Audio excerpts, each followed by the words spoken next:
Naranasan mo na rin bang sobrang kati ng pechay mo? Pumunta ka ng toilet at yung shower sa heater, pinainit mo at tinapat mo sa iyong pechay para maibsan yung pangangati ng pechay mo?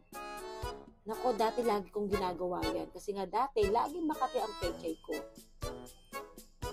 Tapos yung matutulog ka na lang, sobrang kati ng pechay mo. Talagang hindi ka talaga makatulog eh. Sa kakamot ka kasi ng kamot ng pechay. Nako, lagi ko rin naranasan dati yan eh. Kaya nga sa sobrang kati ng pechay ko, nagkakasugat-sugat na yung pati peanuts ko rito. Tapos ito pa ha, habang naglalakad ako, syempre, nangangati rin yung pechay ko eh. Kaya ang ginagawa ko, iniipit ko din lang yung legs ko sa pechay ko para naman makakamot rin siya. Pero alam niyo ba, mula nung gumamit ako ng Yalo products, 1 year na akong gumagamit ha, hindi na kumati ang pechay ko kahit kailan. Kaya hindi natin malalaman kung hindi natin susubukan.